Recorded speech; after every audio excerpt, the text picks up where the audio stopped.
We've got some pretty massive news to take a look at here today involving the New York Rangers in two different situations. One, we've got first off a pretty big trade update here involving Mika Zibanejad from Elliot Friedman and his 32 Thoughts podcast. So we'll take a look at that news, which is some pretty big kind of trade news involving Zibanejad and the Rangers with that possible trade that could go down at some point throughout this offseason. And also, we're going to take a look at a pretty big update involving one of the New York Rangers' top prospects from the 2025 NHL Draft, the draft that happened just over a week ago. We have a pretty big update on one of those specific prospects. So we're going to take a look at both of these two pieces of news in today's video, but we'll start off with the prospect news surrounding Artyom Gonchar, the nephew of former NHLer Sergei Gonchar, who obviously had a great long NHL career.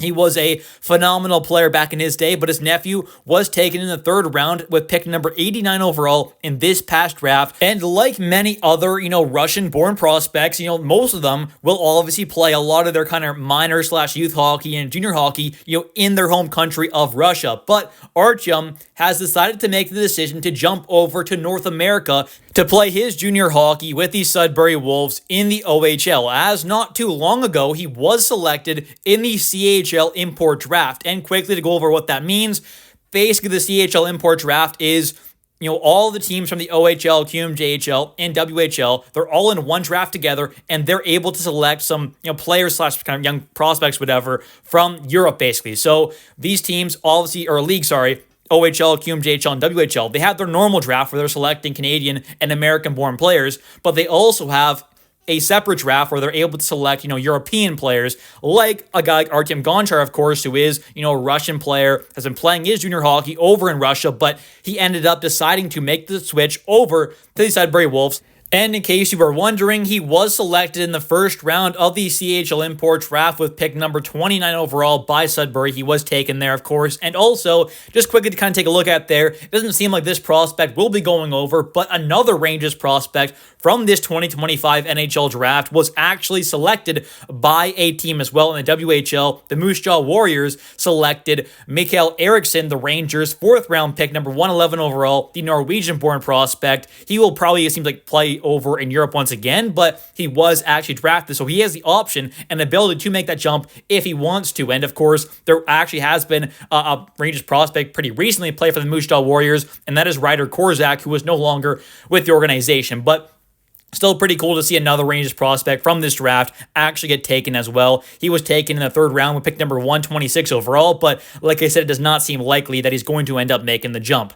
And if you want a more in-depth kind of look at this prospect, I do have a video out on the channel already talking about each individual 2025, draft prospect there. The Rangers kind of a video talking about all of them. So if you want some more information on this prospect, go check that out. But quickly to kind of summarize here, this is a very offensive defenseman type prospect. He is 18 years old, turning 19 in October. So a bit of an older prospect, but he is 6 foot, but 157 pounds. So the kind of big, clear, glaring issue with his game right now is the kind of weight and the strength there. He needs to add on some more muscle there and some more kind of weight. I mean, he's just way too light right now. So that's one thing he definitely needs to work on. But he is known as being a very good kind of offensive defenseman, great skater, great hands, great passing, but it's the defensive game and the overall kind of strength factor that needs a lot of work there defensively and kind of weight-wise. He has a lot of stuff to work on, but the offensive game, the offensive kind of skill set there, the hands, the playmaking, the skating, it's all there, it seems like. He's got some stuff to work on, obviously. Not a perfect prospect, but the weight is definitely a glaring issue right now with this player. But going over to the OHL, you're not going up against these kind of full-grown men who are 25 plus years old on average. You're going up against some 16, 17, 18, 19, 20-year-olds at the very, very most. So it's not going to be as kind of physically challenging if he were to go pro and play in the second tier of the Russian league, like for example, the VHL. So I think this might not be a bad decision at all for this prospect, and it's kind of nice to have especially a Russian-born prospect kind of make that jump early, because sometimes it can be a bit of a difficult kind of pathway to get them over later on throughout their careers. And next up here, I wanted to take a look at the Mika Zibanejad trade news here, as we have been for quite some time now hearing about these possible trades that could go down with Zibanejad, and I'm going to be honest, I talked about it a lot.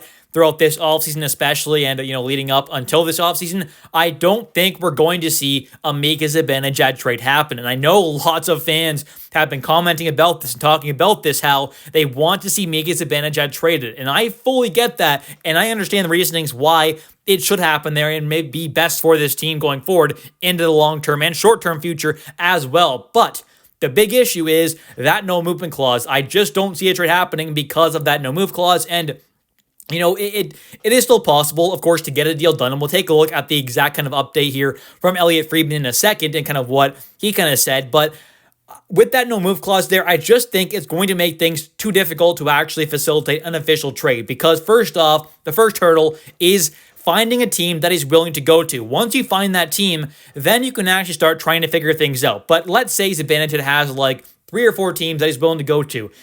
Now you hypothetically have these couple teams or a few teams that he's actually willing to waive his no move clause to go to. Yay, we're all happy now, right? He has those teams picked out. But now you have to figure out whether or not those teams, first off, are even interested. Because if it's a team like Dallas, for example, well, there's no chance he's going to Dallas. With the cap space they have there, with the players they have, it's just not possible to make a realistic trade happen there with a team like Dallas, for example. If he wants to go to Florida, that's not going to happen. If he wants to go to the Vegas Golden Knights, that's not going to happen there. So many top teams, right, are not really going to be in the mix for guys like Zibanejad. So if one of those kind of teams are interested in Zibanejad, well, that's not going to happen there because those teams aren't really interested in him. So I think really and truly you're looking at some non-kind of playoff teams that really only make sense for Zibanejad, and that, first off, might not be exactly where he wants to go. And I wouldn't be surprised if he was a player who may not want to go to a kind of top-tier market there where he's going to have a lot of buzz around him, but I also think that I'm sure he would rather kind of stay on the east side there because that's obviously closer to Sweden there, of course, close to his home kind of town and stuff like that. So that could definitely play into effect there. So that, first off, might cancel out nearly half the league, right? First off there. And then you're also taking out the top teams that just have no possible chance at even considering making a trade for Zibanejad because it just makes no sense for them. So that's kind of why I just don't see a trade happening here with Zibanejad. And also, I don't think it's as bad to keep Zibanejad as it maybe seemed like, 8 months ago, for example, before he made that switch over to wing. I think, obviously, when he was playing center full-time for this team last season there, yes, things looked absolutely horrendous there, and that was a awful-looking contract. But now that he did make that switch to wing there, and we did see him play a whole lot better, I'm not saying he's worth that entire contract now, but I think he's worth a lot more of that deal than what he was before while playing center. So I think when you look at it now with him on wing, hopefully, that shouldn't be as bad of a kind of contract and as big of a hindrance possibly on this team going forward. Not saying it's still a great kind of deal or anything like that, but I just think that might make things look a little better there with him making that switch to wing and him having, played quite well.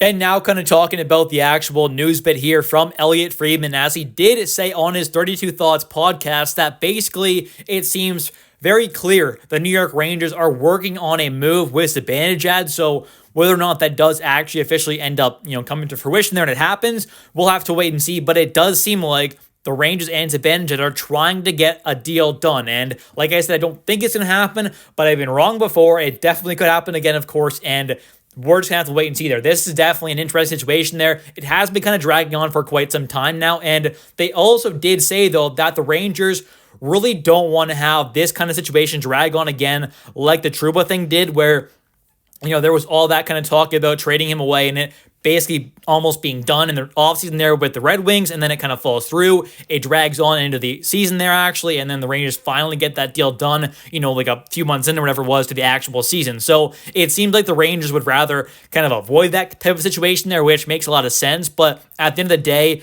I just don't see a Zibanejad deal happening, especially not mid-season. So if they're going to get a deal done, I'd imagine it does happen over the next few months before the actual season starts there in October. Otherwise, he'll definitely, I would say, be on this team until next offseason at the very least. Anyways, thank you all so much for watching today's video. If you have enjoyed, definitely don't forget to click that like and subscribe button for daily New York Rangers content, as I do post every single day at 10 a.m. Eastern Time. And also, definitely don't forget to comment down below your thoughts on today's video.